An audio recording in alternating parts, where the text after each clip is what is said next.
सभी को वेलकम। बहुत बहुत वेलकम है आपका। स्वागत है। आज फिर से हम भागवत कथा ही कर रहे हैं। और आज चौथा या पांचवा सेशन है भागवत का। और सेशन 2 जो कॉन्टो 2 है, उसमें फिर से जो कहानियां हैं वो हम एक किस्म से रिवीजन ही होगा, क्योंकि वही कहानी दोबारा से आ गई है कि परीक्षित महाराज। ये तो दो स्तरों पे कहानी चल रही है। एक तो सूत जी शौनक ऋषि को नैमिषारण्य में बता रहे हैं एक कथा, भागवत कथा।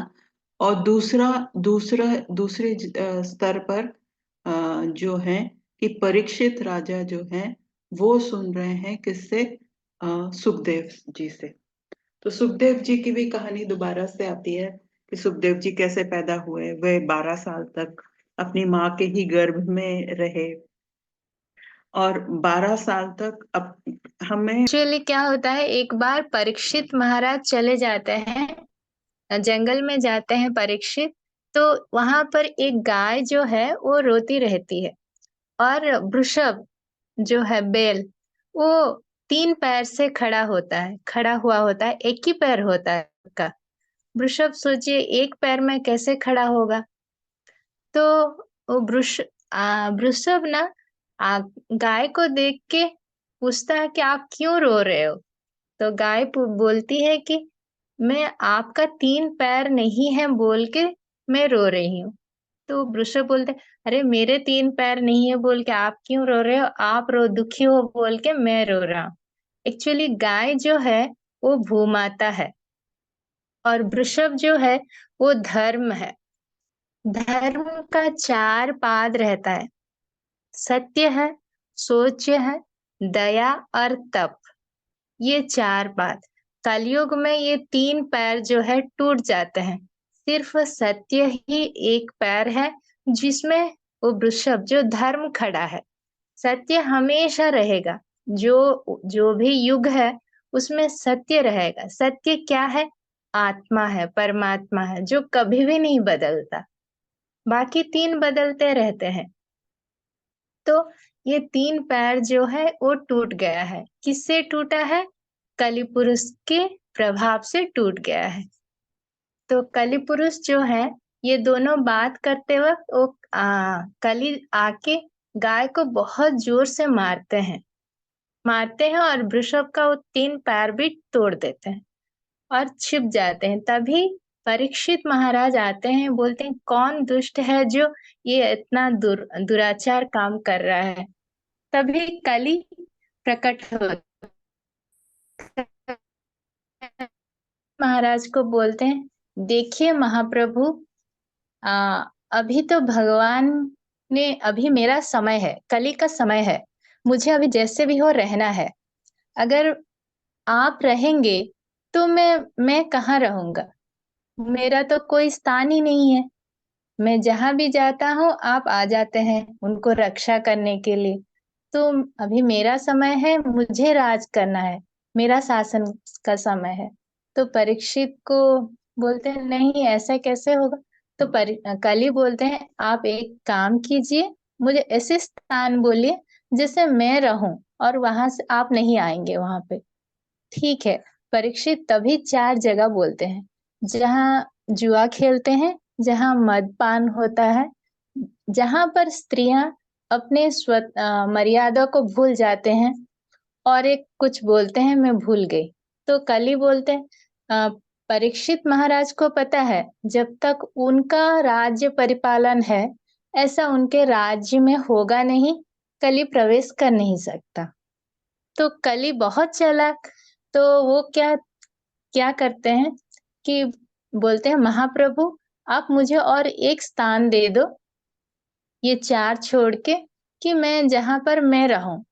तो कली सोचते सोचते हैं और बोलते हैं ठीक है, सोने पे आप रह जाओ। तो कली के परीक्षित के शरीर भर सोना रहता है ना, तभी कली पुरुष उनके अंदर प्रवेश कर जाते हैं।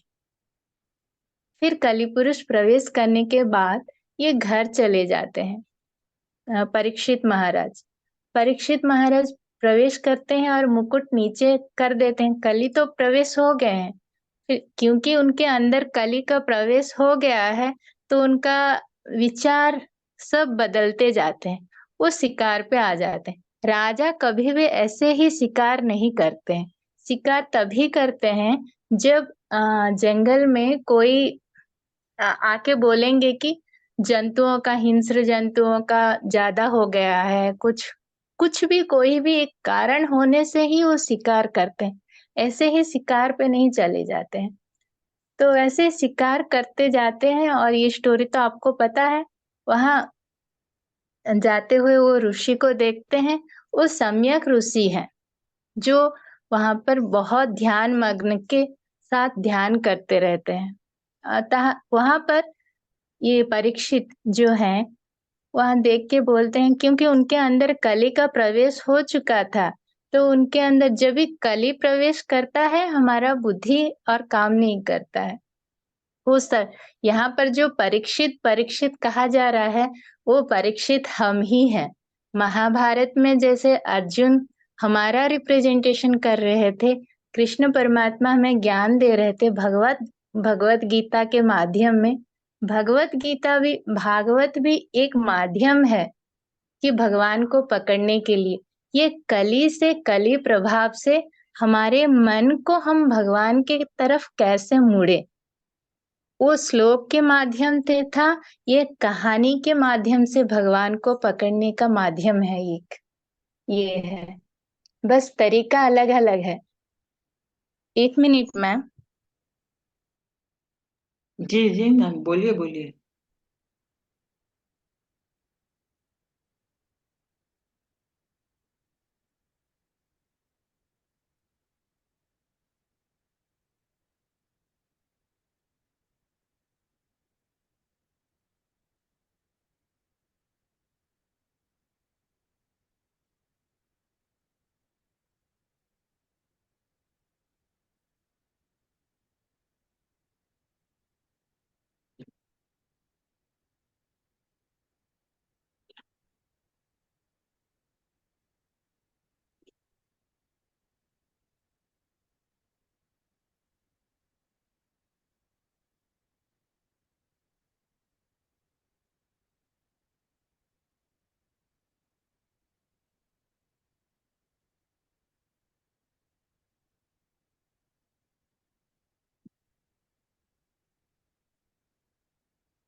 ये पद्मा मैम की पूरी बात को जाने देते हैं।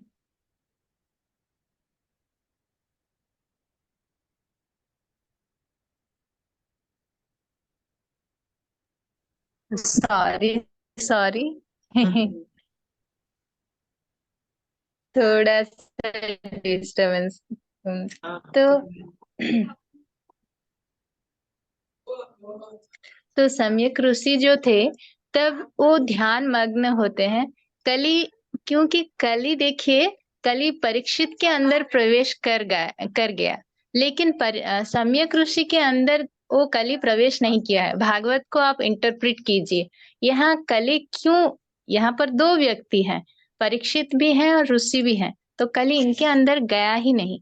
तो कली कहाँ पर जाता है और कहाँ नहीं जा सकता, यहाँ पर दिखा रहा है। ये कहानी है भागवत का। कली वहां जाता है, कहाँ नहीं जा पाता है, जब हम भगवान के चरणों में खुद को समर्पण कर देते हैं, अंतर्मुख होके हमारे इंद्रियों को हमारे बस में करके भगवान के पास रहते हैं। कली वहां जा नहीं सकता, क्योंकि सम्यक ऋषि एकदम से वो भगवान के अंदर घुसे थे। उनके ध्यान, इतने ध्यान मग्न थे कि उनके बाहर के दुनिया में क्या हो रहा है पता नहीं। लेकिन परीक्षित जो थे, उनका वो सोने में ये में थे, तो उनका में कली का प्रवेश हो गया है। जब कली प्रवेश कर जाता है, तो ये बात है कि कली कहाँ जाता है, कहाँ नहीं जा पाता है। तो हम जब इस दुनिया में, प्रापंचिक दुनिया में रहते हैं, वो चीजों में, तब कली हमारे मन में भी आ जाता है। कली जब प्रवेश करता है, हमें ये सोच नहीं रहेगा, दया नहीं रहेगा, तब भी नहीं रहेगा। ये चार चीजें हम में भी नहीं रहेगी। एक चीज आती है तो बाकी तीन भी अपने आप चली जाएगी। तो तभी वो जो सांप जो रहता उनमें अहंकार आ जाता है, क्योंकि कली का प्रवेश हो चुका है ना उनमें, तो अहंकार आ जाता है। अहंकार आ गया तो और वो क्या करते हैं कि इतने बड़े मैं महाराजा हूँ और ये ऋषि मुझे उनके सम्मान भी नहीं कर रहे हैं बोल के वो सांप उनको उनके गले में डाल देते हैं। वो फिर भी हिलते चिलते कुछ भी नहीं, फिर डाल के चले जाते हैं। वो घटना कुछ बच्चे देख के, उनके बेटे जो है, उनका बेटा जो संध्या वंदना करते हैं, वो कौशिकी नदी रहती है उस ऋषि आश्रम के पास। वो आश्रम के पास कौशिकी ऋषि में वो नदी के पास वो संध्या वंदना करते वक्त कुछ बच्चे जाके कहते हैं कि कोई एक राजा आके आपके पिताजी के गले में ऐसे एक मृत सर्प को डाल दिए हैं। तो श्रृंगी जो है वो भी बहुत बड़ी ऋषि हैं, उनके बेटे उस पानी हाथ में डाल लेके वो शाप दे देते हैं कि आप वो सर्प के काटने से, वो तक्षक जो वो सर्प रहता है उसके काटने से 7 दिन के अंदर आपकी मृत्यु हो जाएगी। उनको पता नहीं था घटना क्या है। फिर वो आश्रम में जब आते हैं, वो ऋषि सम्यक ऋषि जो ध्यान से उठने के बाद वो कहते हैं श्रृंगी, तब वो बोलते हैं कि तुमने बहुत बड़ा पाप कर दिया। क्यों, क्या हुआ? तुमने परीक्षित महाराज को क्यों शाप दिया? लेकिन उनके अंदर कली का प्रवेश था, कली का प्रवेश था, इसीलिए वो ऐसे किए थे। और तुम जब अभी श्राप दिए हो, इस श्राप से वो कली सिर्फ परीक्षित तक अभी सीमित था। तुम्हारे श्राप से परीक्षित महाराज नहीं रहेंगे। एक राजा अगर नहीं रहता है तो वो प्रजा क्या करेगी? वो प्रजा भी उसी के अधीन में चली जाएगी। इतना दक्ष और इतना धार्मिक एक राजा अगर उसके प्रजा को इतना अच्छा रखता था, वो राजा अगर रहेगा ही नहीं तो ये शासन कैसे चलेगा? कली का प्रभाव चारों तरफ हो जाएगा। तुम इतना बड़ा जो गलती किए हो, इसीलिए तुम जाके उनको तुरंत बताओ कि ऐसा ऐसा हुआ है। तो वो जाके फिर उन्हें बता देते हैं। ये अभी तक स्टोरी है और इसका बहुत आगे है स्टोरी। फिर वो अ, इसके बाद परीक्षित ये नहीं सोचते हैं कि वो उनको श्राप मिला है वो मर जाएंगे बोल के, लेकिन वो अपना देह त्याग करने के लिए गंगा नदी के पास आते हैं कि वो ऐसे एक वंश से पैदा होके आए हैं जहाँ नारायण मूर्ति को पूजा करते हैं। स्वयं नारायण उनके साथ थे, कृष्ण परमात्मा। और इतना धार्मिक ऋषि, इतना ज्ञानी ऋषि, वो सॉरी व्यक्ति से ऐसे काम कैसे हो गया? इसके प्रायश्चित के लिए वो क्या करते हैं, प्राण त्याग करने के लिए गंगा में आ जाते हैं। तभी सभी ऋषि जो है विश्वामित्र वशिष्ठ सब ऋषि आ जाते हैं उन्हें देखने के लिए। तब परीक्षित बोलते हैं कि तभी भी परीक्षित ये नहीं बोलते हैं कि मेरे मतलब मुझसे गलती हो गई, मुझे माफ कर दो या कुछ ऐसा नहीं बोलते हैं। बोलते हैं कि जो भी है, मैं जो भी कर्म किया हूँ उसका फल मुझे भुगतना है। लेकिन मुझे उत्तर जन्म में जो जन्म मिलेगा, जो भी जन्म मिले, ऐसा नहीं कहते हैं कि मैं मनुष्य ही लूं। नहीं, मुझे मेरा शरीर, ये आत्मा जो भी उपाधि में रहे, वो उपाधि में मैं 4 चीजें कर सकूं। एक, भगवान के नाम उच्चारण करूं, मेरा मन हमेशा भगवान को स्मरण करे, मेरा कान जो है वो कोई भी भगवान की बातें, कुछ भी भगवान की बात, ऐसा नहीं कि ज्ञानी ही बात करता है तो तभी सुने। नहीं, कोई भी कुछ भी भगवान की बातें बोलता है तो वो मेरा कान सुनने लायक रहे। और मैं हमेशा मेरा शरीर का हर एक अंग भगवान के कार्य के लिए ही बना हो, ऐसा मुझे जन्म देना, जो भी उपाधि हो, ऐसे बोलते हैं। तभी उस तरफ से सुख ब्रह्मा जाते रहते हैं, तभी उनको 16 ईयर्स ही होता है सुख ब्रह्मा का। और सुख ब्रह्मा पैदाइशी ही ब्रह्म तत्व में रहते हैं। वो तभी उनको देखते हैं गंगा के किनारे, उनके पैर धो के, फिर उनका ये स्टार्ट होता है। सुख ब्रह्मा कहने लगते हैं परीक्षित को। तभी परीक्षित कहते हैं कि ऐसा हुआ है। लेकिन सुख ब्रह्मा, देखिए, ऐसे एक गुरु हैं कि वो कभी नहीं कहते हैं कि अरे तुम तो अभी, सुख ब्रह्मा ऐसे एक व्यक्ति हैं जहां पर वो एक सेकंड भी नहीं रहते। ऐसे व्यक्ति 7 दिन 7 रातें उनको भागवत सुनाए। तो एक गुरु एक शिष्य को कब ज्ञान देता है? जब उस शिष्य में वो जानने की जिज्ञासा एक हद से ज्यादा हो। वो ये परीक्षित और सुख ब्रह्मा का स्टोरी हमें बताता है। उनकी मोक्ष पाने की हद जो थी, इतनी ज्यादा थी कि तब सुख ब्रह्मा भागवत आरंभ किए, कथा आरंभ की। सुख ब्रह्मा को 7 दिन बोले कि मेरे पास 7 दिन है। तो सुख ब्रह्मा पहले एक कहानी सुनाते हैं परीक्षित को। एक राजा था, उनका नाम तो मैं भूल गई, बहुत सुंदर नाम है। वो राजा, एक बार क्या होता है कि पृथ्वी लोक में, स्वर्ग लोक में, राक्षस लोग स्वर्ग लोक में आक्रमण करते हैं। तो ये राजा पृथ्वी लोक छोड़ के रथ में स्वर्ग लोक में जाके देवताओं को रक्षा करते हैं। रक्षा करने के बाद देवता सब बहुत प्रसन्न होते हैं। तो राजा को बोलते हैं, आप हमें रक्षा की, आपको क्या चाहिए? तो वो राजा बोलते हैं कि मुझे कुछ नहीं चाहिए।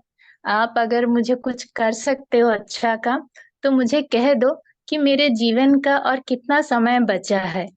तो देवता लोग इमीडिएटली देख के कहते हैं कि और कुछ समय बचा है, कुछ घड़ियां बचे हैं, तो ये बहुत ज्यादा है मेरे लिए मोक्ष पाने के लिए। उनको धन्यवाद देके अपना रथ लेके फिर पृथ्वी लोक आ जाते हैं। पृथ्वी लोक आके घर में सबको बोल देते हैं, राजमहल में, और अपना वस्त्र, राजकीय वस्त्र को उतार के भगवान के मंदिर में चले जाते हैं और ध्यान मग्न होके भगवान की प्रार्थना करते हैं, भगवान को स्मरण करते हैं। बोलते हैं ये काफी है मेरे लिए, इससे ज्यादा कुछ नहीं। तो सुख ब्रह्मा कहते हैं कि मोक्ष पाने के लिए एक व्यक्ति अगर कुछ समय में, कुछ घड़ियों में मोक्ष प्राप्त कर सकता है, तुम्हारे पास तो 7 दिन पड़े हैं, बोलते हैं। तो ये धैर्य देते हैं एक गुरु शिष्य को। ये गुरु शिष्य का देखिए कितना अच्छा सुंदर सा। ये नहीं बोलते हैं तुम तो एक जन का ऐसे किए हो, तुम्हें क्यों मोक्ष मिले, ऐसा नहीं। बोले कि तुम्हारे पास तो 7 दिन है और तुम तो आराम से पा सकते हो। फिर और एक यहाँ पर बहुत सुंदर कहानी भी है, देखेंगे तो आप लोग। परीक्षित के पास परीक्षित के पास 7 दिन थे और कंस के पास 8 8 साल, 7 साल। कंस और परीक्षित को आप देखेंगे तो कंस को भी पता चल जाता है कि वो देवकी के अष्टमी के गर्भ जो होगा, उससे उसकी मौत हो जाएगी। तब से वो अष्टम गर्भ तक वो सिर्फ डर डर के जिया है। अर्थात क्या है, हर रोज वो मर रहा था, हर रोज वो मृत्यु को देख रहा था। लेकिन परीक्षित जो है, उनको भी पता है कि वो 7 दिन के बाद मर जाएंगे, लेकिन वो 7 दिन वो जिए हैं, मरे नहीं है। मरना तो आखिर में हर किसी को एक दिन है, लेकिन वो जब मृत्यु आएगी तब मरेंगे, पहले से क्यों? परीक्षित वो 7 दिन का भगवान के नाम स्मरण करके मरे हैं, 8 जीव उनका मृत्यु है। लेकिन कंस जो है, वो हर रोज मरा है। वो कहाँ जिया है? वो डर डर के जिया है, वो हर रोज मर गया। तो ये हमारा ही इंटरप्रिटेशन है। हम जो शरीर लेके आए हैं, हम हर कोई एक दिन जाएंगे, इस शरीर तो रहेगा नहीं। तो हम वो परीक्षित बनना है हमें, ना कंस। ये भागवत कथा है। ये स्टोरी सिर्फ स्टोरी लाइन है, पीछे का मीनिंग्स बहुत अलग रहते हैं। थैंक यू सभी को। अगर आप सब मेरी बातें सुन पाए तो। जी मैम, आपकी स्पष्ट आवाज आ रही थी। और मतलब हम 2 सेकंड को भी सांस रोक नहीं पाते या किसी भी चीज को रोक नहीं पाते, कंट्रोल नहीं कर पाते। लेकिन ये जो सुखदेव जी हैं, जो परीक्षित जी को बाद में सुना रहे हैं कहानी, वो इस तरह के एक पहुंचे हुए संत या आत्मा थी कि जो 12 साल तक अपनी अवस्था को, अपने फिजिकल बॉडी को, फिजिकल जो चीजें अनायास ही बढ़ती रहती है, कॉन्शियस अनकॉन्शियसली।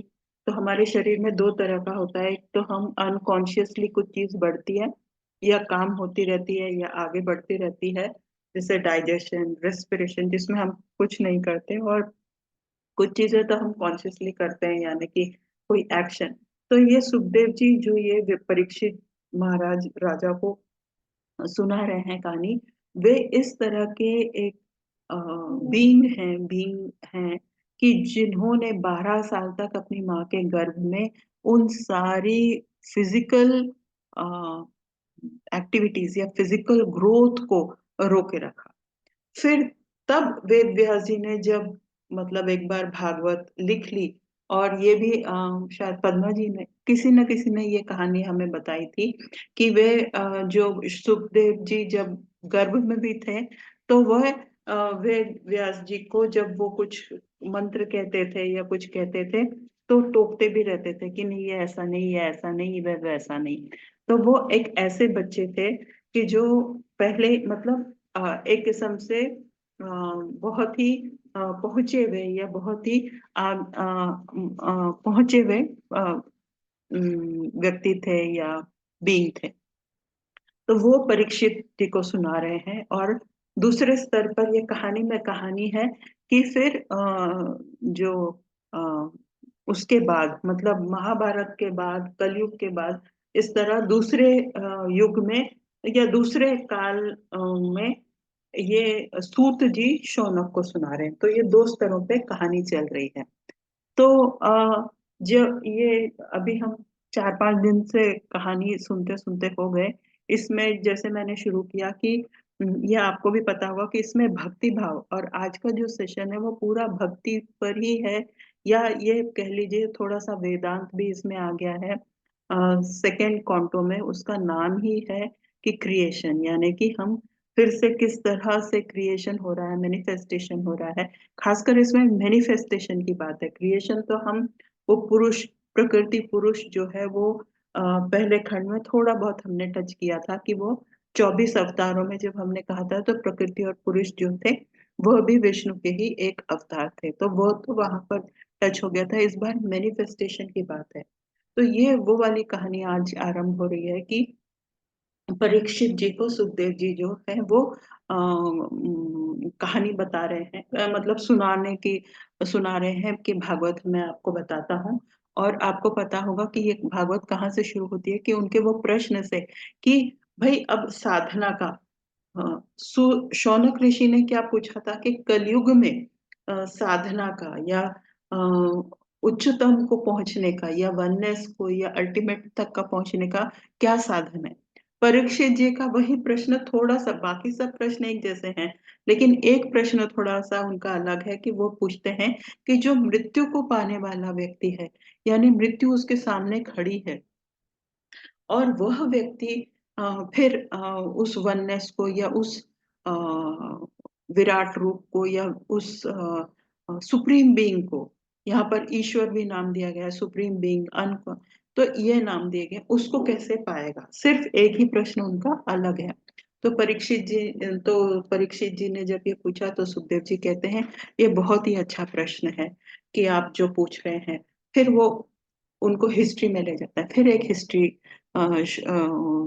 की कहा एक छोटी सी कहानी आती है, इसमें बड़ी कहानी नहीं है वो, कि वो बोलते हैं कि ये बहुत ही अच्छा प्रश्न है। ये प्रश्न आपके पूर्वजों के, मतलब परीक्षित जी के पूर्वजों के पास सामने भी आया था।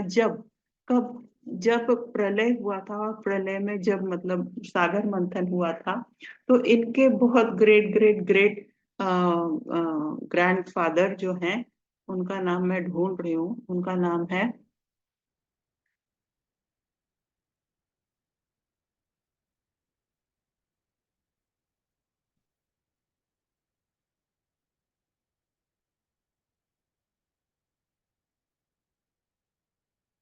अच्छा, पता नहीं कहाँ गुम हो गया है, पर क से कुछ कठो के कुछ इस तरह का नाम था, कि उस वाले युग में जब ब्रह्मा और वो उन परीक्षित जी के बहुत सारे पूर्वजों में उनका नाम उन्होंने पहले लिखा है, कि उनके सामने भी ये प्रश्न उठा था। लेकिन उस वक्त उनके पास एक ही घड़ी थी। एक घड़ी मतलब कि वो नहीं कि जो मतलब हम मतलब हाथ में पहनते हैं। घड़ी, प्रहर, ये जो है दिन काल, ये सारा कुछ डिवाइडेड है। तो एक मुहूर्त जो होता है वो 3 घंटे का होता है। प्रहर 6 प्रहर होते हैं, 4 घंटे के होते हैं। तो जो और एक घड़ी होती है वो 15 मिनट की होती है।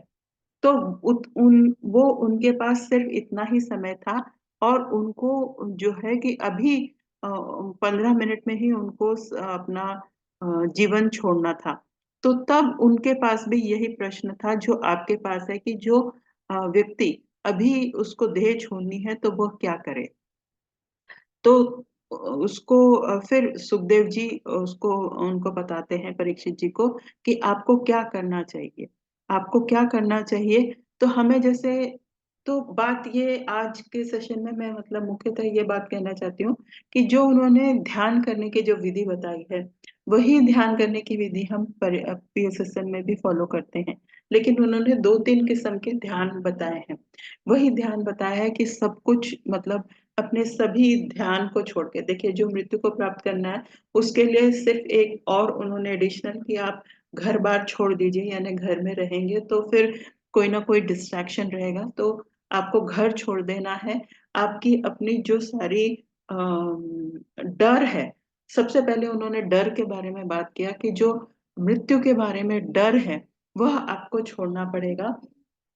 और तब जाके आप घर छोड़िए, और घर में से जो अटैचमेंट है, बेसिकली अटैचमेंट छोड़ने के लिए तो ये ऐसे सारे काफी चीजें मतलब बताया गया है, कि जब हम मतलब अ, ये मॉडर्न साइकोलॉजी में अलग तरीके से डील होता है, लेकिन अगर हमें किसी का फियर है, किसी चीज का फियर है, तो इसका मतलब हमें अटैचमेंट है।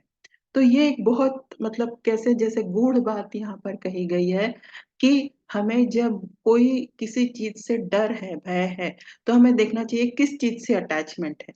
अगर मुझे मतलब इसको कैसे कहें, कि अगर मुझे हाइट का मैं 13th फ्लोर पे रहती हूँ। अगर मुझे हाइट से डर है, तो इसका मतलब हाइट से डर होने का क्या मतलब है, कि मुझे ऐसा लगता है कि मैं गिर सकती हूँ, या मुझे मरने का डर है। तो अंततः वो जो डर है वो किसी या अटैचमेंट से ही आता है, यानी कि मैं जीना चाहती हूँ और मुझे मृत्यु से डर है। तो आप एक एक चीज का मतलब वो देखेंगे। जब हमारे पास जैसे कि अगर हम ये हर टाइम सोचते रहते हैं कि मैं हेल्दी खाऊं, हेल्दी खाऊं, इसमें नहीं लिखा हुआ है, पर इसके कई सारे जो अटैचमेंट और फियर के बारे में बहुत अच्छे से लिखा हुआ है इसमें। लेकिन अगर हम कभी करते हैं कि हम हेल्दी खाएंगे, हेल्दी खाएंगे, हेल्दी खाएंगे, इसका मतलब कि क्या, हमें किसी चीज के यानी कि अ, खाने के बारे में अगर है, तो कोई ना कोई एडिक्शन है, यानी कि हम ये दिमाग में भीतर से ये कोई एडिक्शन पाले हुए हैं, या ऑब्सेशन है। तो किसी चीज का जब ऑब्सेशन होता है, यानी कि हमें किसी न किसी रूप में एडिक्शन है। तो कोई कई चीजें जो हैं इसमें अलग अलग तरीके से तो नहीं, पर भाषा ही अलग है। तो वहां पर क्या कहते हैं, कि अगर आपको फियर है, तो आपको मृत्यु के जो फियर से, मृत्यु से का जो फियर है, उससे आपको छुटकारा पाना है, तो आपको क्या करना पड़ेगा, आपको अटैचमेंट छोड़नी पड़ेगी। किस चीज की अटैचमेंट? इस ये जो जगह है, ये स्थान है, या घर है, या रिश्तेदारी है, उसकी अटैचमेंट। तो तब वो क्या कह रहे हैं, कि अगर हम ये अटैचमेंट छोड़ते हैं, तो वो जो फियर है, या जो कंट्रोलिंग इमोशन है फियर का, वो भी हम छोड़ देते हैं।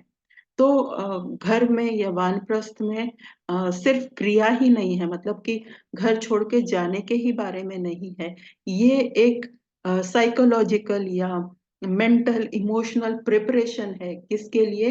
कि हमें कोई फियर ना हो। यहाँ पर क्या है कि मृत्यु का फियर ना हो, इसके लिए वो फिजिकल चीजों को छोड़ने के लिए या फिजिकल चीजों की अटैचमेंट के लिए, एनालिसिस के लिए, या मतलब हमें बता रहे हैं उस वक्त वहां पर सुखदेव जी परीक्षित को कि वो अटैचमेंट छोड़ दीजिए, और अटैचमेंट छूट जाएगा तो फियर अपने आप ही मतलब जाता रहेगा।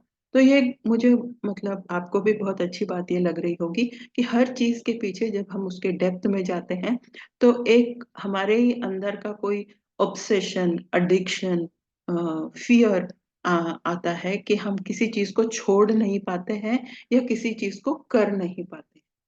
तो यहाँ से जब वो बोलते हैं कि हम मृत्यु को कैसे भय उसका छोड़ेंगे, कि अटैच मतलब अटैचमेंट को फेस करके डिटैच होकर हमें वहां पर से जाना है। फिर उसके बाद वो बोलते हैं कि फिर आपको एक जगह पे नहा धो के मतलब एक किस्म से संकल्प लेके साफ सफाई से एक अच्छी सी जगह पे, सैंक्टिफाइड वर्ड लिखा हुआ है, इंग्लिश ट्रांसलेशन में कर रही हूँ तो पढ़ रही हूँ, तो उसमें सैंक्टिफाइड यानी कि ऐसी ही कोई जगह नहीं, पर कोई साफ सुथरी जगह पर आप वहां पर बैठे और फिर आप आंखें बंद करके सांस पे ध्यान दें।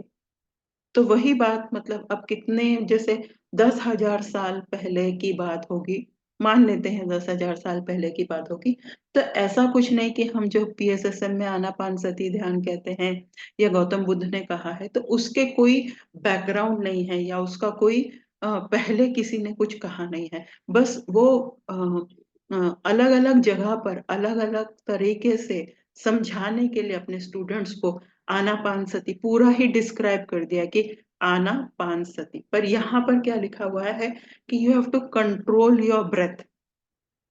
अब वो भी लाइन अगर आप पढ़ेंगे जो मैंने लिंक दिया हुआ है, आप उसमें पढ़ेंगे कि ब्रेथ पर क्यों कंट्रोल करना है, यानी ब्रेथ पर क्यों देखना है।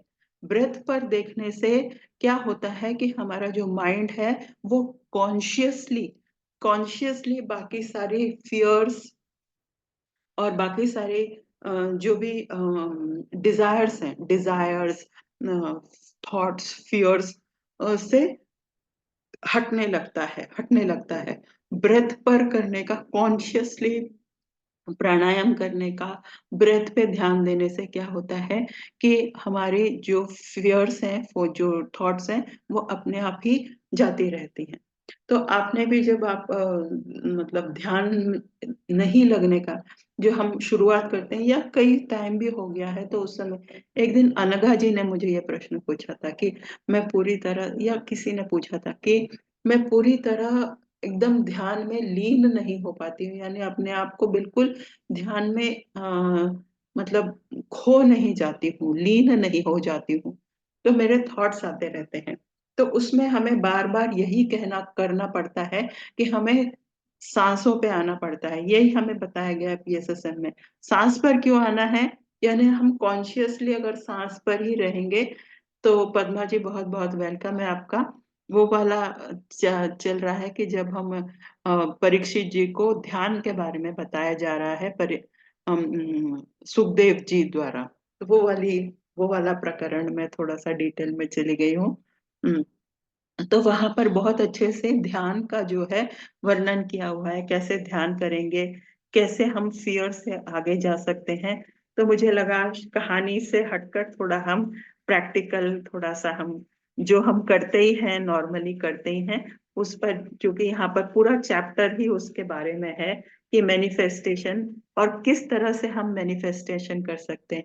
अर्थात कि जब हम अपने पूरी तरह से उस सांसों के साथ रहेंगे, तब हम ओम की ध्वनि पर, जो कि एक कॉस्मोस में मतलब नाद होता रहता है, उस ध्वनि पर हम फिर वहां पर कह रहे हैं कि ओम के स्वर पर, ओम पर हम ध्यान करें, यानी परीक्षित जी को बताया जा रहा है फिर आप ध्यान करेंगे। जब आपने सांसों पर कंट्रोल कर लिया, सांसों पर गए, तो ओम पर ध्यान कीजिए। अब ये हमें बताया नहीं जाता है पीएसएसएम में, पर यहाँ पर ये बताया गया है। आप भी कभी मंत्र उच्चारण का कभी आपने प्रयोग किया हो, तो मंत्र उच्चारण द्वारा भी बहुत जल्दी से हम ध्यान में चले जाते हैं या ध्यान केंद्रित हो जाता है। उसके बाद क्योंकि ये सब कुछ भक्ति भक्ति भक्ति के बारे में है, तो इसमें आगे ये लिखा है कि ना उनके रूप पर ध्यान करें। यानी कि अब हम बैठे हुए हैं, सांसों पे हमने कंट्रोल कर लिया है, ओम का भी हमने एक किस्म से मन ही मन जप कर लिया है। उसके बाद हम धीरे धीरे जो है जो विष्णु के रूप हैं, यानी कि पहले पैर, थाइज, टोज, स्टमक, इस तरह से पूरा ध्यान करें। अब अगर आपने ये वाला गाइडेड मेडिटेशन किसी से सुना है, तो वो क्या है कि इतने हजारों साल पहले वो भागवत कथा के दौरान वो सब कुछ आ रहा है। हमें भी कहा जाता है कि कई सारे गाइडेड मेडिटेशन में यही होता है कि हम पूरे अपने जो टोज से लेकर सर तक और सर से लेकर टोज तक अपने ही उस पर ध्यान कर रहे होते हैं। तो वो क्या है, एक दूसरा तरीका है कहने का कि हम जो अल्टीमेट है, जो यहाँ पर कृष्ण से वहां उनको डिपिक्ट किया है, या विष्णु रूप से, सॉरी, विष्णु रूप से डिपिक्ट किया है इस चैप्टर में, कि विष्णु के जो अंग हैं, अंग रूप है, उस पर फिर हम ध्यान करें। उसके बाद वह बताया गया है एक एक चीज की। मैं वो चीज शेयर कर देती हूँ। प्लीज एक मिनट दीजिएगा, अगर मैं ढूंढ पाई तो वो चीज शेयर कर देती हूँ।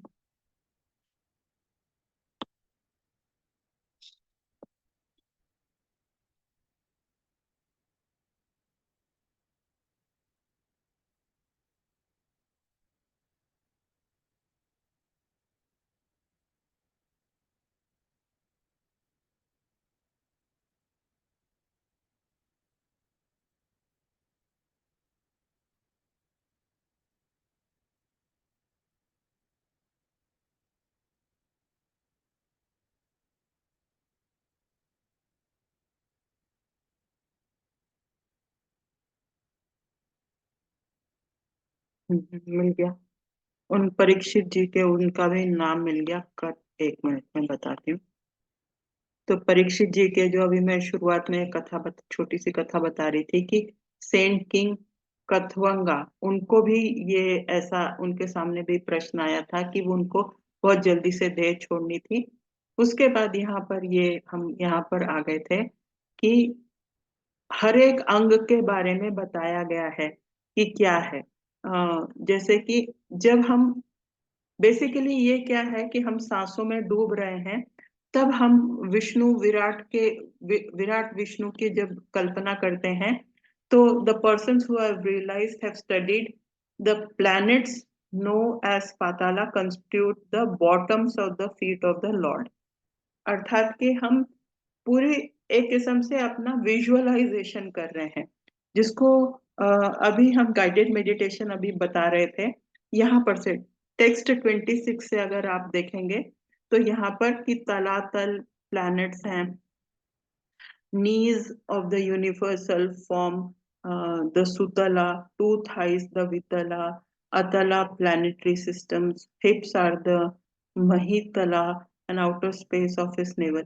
तो ये सब कुछ हम अगर सिर्फ ह्यूमन बॉडी के तरह से करें, तो ये टोज को, फीट को, नीज को हम देखते जा रहे हैं। और अगर दूसरी तरह से विजुअलाइजेशन करें, तो वो तल, रसातल, तलातल, इस तरह से जो मतलब रेल्म्स ऑफ एग्जिस्टेंस या रेल्म्स ऑफ मैनिफेस्टेशन पर ध्यान करते जा रहे हैं। एक किस्म से ये सुखदेव जी जो हैं, वो परीक्षित जी को ये दो तीन प्रकार के एक किस्म से कि एक लेवल्स ऑफ ध्यान बता रहे हैं। तो यही वाला है चैप्टर 1। मुझसे कहीं आगे पीछे हो गया था। तो ये इस तरह से वो आगे बताते हैं द प्रिंसिपल ऑफ मैन। तो खासकर मतलब हर चीज के बारे में ये बता रहे हैं कि हर चीज पे जब हम ध्यान कर रहे हैं तो वो उसका देवता है, वो उसके देवता है। अगर हमें सेक्सुअल डिजायर्स हैं तो ये तो खैर वो सेकंड वाले पार्ट, पर अभी जो परीक्षित जी को बता रहे हैं वो पूरा विजुअलाइज करके पूरे अम, माथे तक विजुअलाइज करने के लिए बोल रहे हैं, और इस तरह ध्यान करने के लिए परीक्षित जी को बताया जा रहा है। तो एक किस्म से मैं यहाँ पर थोड़ा सा एक छोटा सा अपना एक बताना चाहती हूँ कि हमारे जो भी एक हिंदुइज्म की एक महानता ये है कि हर एक चीज को कहानी द्वारा बताया गया है। और अगर हम इसे सिर्फ कहानी लें कि परीक्षित जी को ध्यान करने के बारे में बताया जा रहा है, तो ये सिर्फ एक तरीका है समझने का। लेकिन एक दूसरा तरीका है कि उन्होंने टीचर्स या वहाँ के उस समय के ऋषिज या भारत में कई सारे टीचर्स ने ऐसे ही सोचा है कि कोई भी चीज को कोई कॉन्सेप्ट को बताने के तरीके को भी एक किस्म से स्टोरी में डाल दिया है, एक किस्म से बहुत ही इंटरेस्टिंग बता दिया है। तो एक तल पर तो हम समझ सकते हैं कि भाई परीक्षित के पास तो 7 ही दिन है, इसलिए उसको ये सब कुछ बताया जा रहा है, उसको छोड़ भी सकते हैं। लेकिन अगर कोई हमारी मतलब हम उसको दूसरी तरह से देखना चाहें कि अरे मेरे पास 7 ही दिन नहीं है, एक दिन पद्मा जी हमें बता रहे थे शायद, हाँ, कि हमारे पास भी 7 ही दिन होते हैं, 8 का कोई दिन नहीं होता है। तो अगर आप उसको उतनी डेप्थ में लें कि यह सिर्फ कहानी नहीं है, ये सिर्फ परीक्षित के लिए ही नहीं है, ये मेरे लिए भी है, तो तब हम ये समझेंगे कि हमें ध्यान करना कितना जरूरी है। तो ये हर चीज को मतलब बोलते हैं ना कि एकदम गूढ़ मंत्र की तरह या गूढ़तम शब्दों में बताया गया है। लेकिन उसको जब हम धीरे धीरे करके एक किस्म से अनवाइंड करते हैं या धीरे धीरे कसम उसमें डेप्थ में जाते हैं उसके, जैसे कि शायद सैटरडे को भी उन्होंने यही बात कही थी कि ये एक तल पर तो सिर्फ कहानी है और दूसरे तल पर ये रहने के, सोचने के, हमारे क्या किस तरह से हम कृत्य करें उसकी कहानी ये चल रही है। और हम आगे पीछे अलग अलग जगहों पर इसलिए और या बार बार एक ही कहानी को दोबारा से सुनते हैं ताकि हमारे मन में वो बैठ जाए, या मतलब एक किस्म से हम उसको एब्जॉर्ब करें।